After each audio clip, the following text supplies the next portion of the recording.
Hello, this is Josh Belk with the Belk on Business podcast. Today we're going to talk a little bit about 5 systems I think that most every business, if not every business, should have.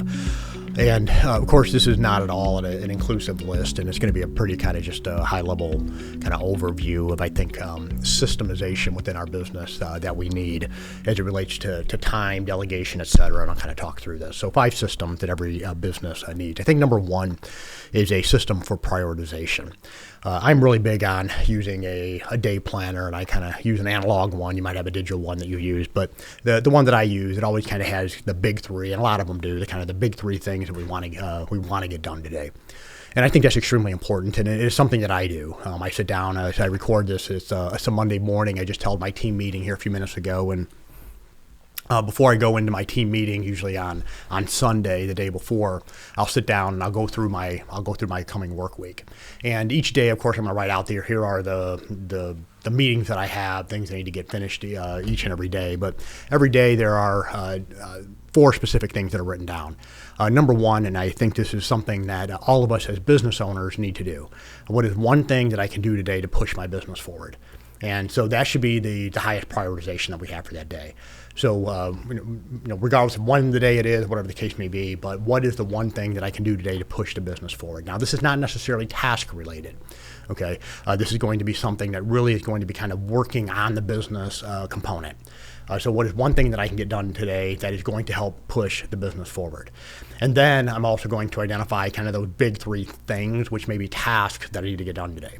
And so that should be outlined every day. So you may have those big 3 goals, those 3 big tasks that you need to get done today, and then, but I think most importantly, we need to prioritize what is that one thing that we can do today that is going to help push our business forward. Number 2, a system for delegation.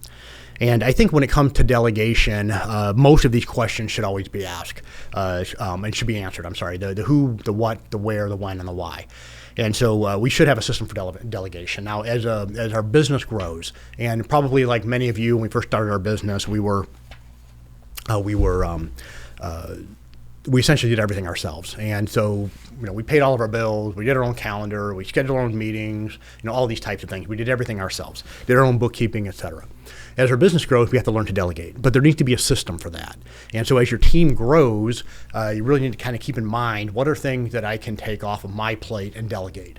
Those things that are not tasks, and there's a lot of kind of these phrases that get used. You need to, delegate $10 an hour task or whatever the case may be. And that may or may not be the case. Sometimes, delegation come through maybe things that you don't like to do or things you're not necessarily good at, et cetera, that may be a higher level task. But really, we need to kind of have that system for delegation. What are things that I'm doing now that I can hand off, somebody else can do just as good or better than I can? I don't necessarily always buy into the, find somebody who can do it as 80% as good as you and delegate to them.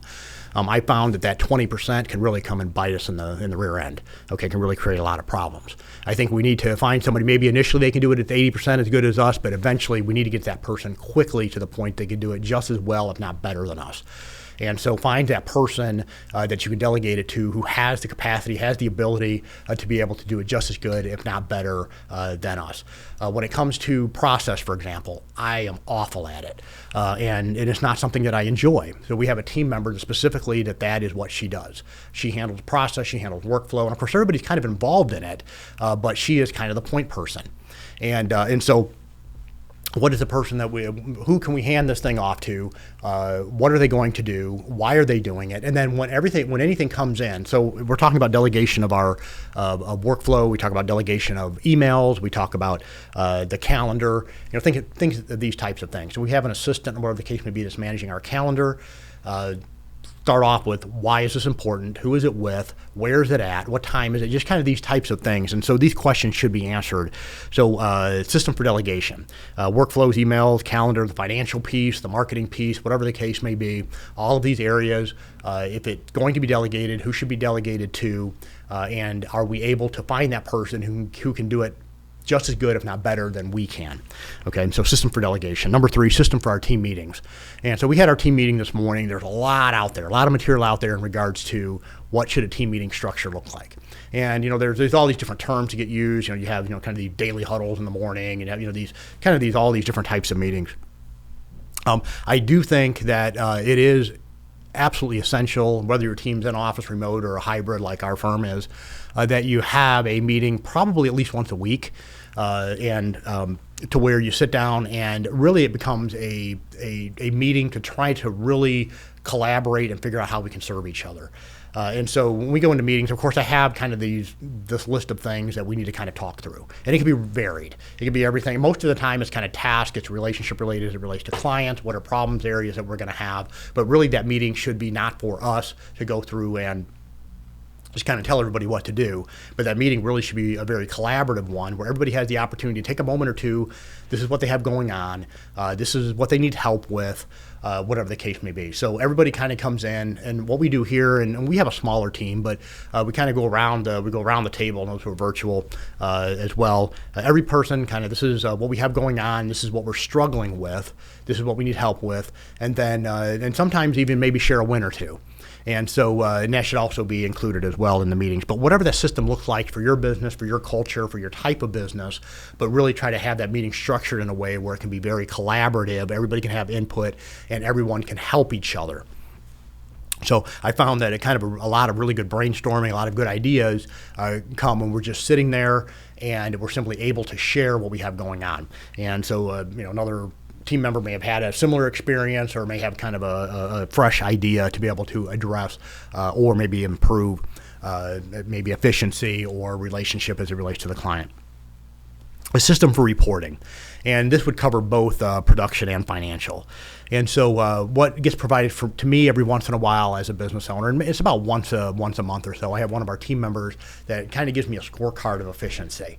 And so this is something that kind of, each team member, what do they have going on? What is their percentage of completion? These types of things. So I kind of know if there's a team member that may be struggling, a team member that may need some help in a particular area, or a team member that maybe has more capacity, that they're able to take on more work, et cetera. And so that is one kind of a scorecard that's given to me every week. Of course, our financials. And as a business owner, and those financials may look different. You may have certain KPIs that you look at. It may be just simply a P&L, statement of cash flows, balance sheet, kind of those traditional types of reports that you receive every week. It might be some sort of a rate of return for the week, whatever the case may be. But whatever's going to, whatever those key numbers are that's going to push your business forward, that particular scorecard, that particular dashboard, whatever you call it, need to be provided to you regularly, and usually as weekly, to know exactly how is your business performing, where you're at that given moment in time. So a system for reporting in both production and financial, whether we're talking about efficiency, whether it's workflow, whether it's spend, whatever the case may be, to have a system for reporting.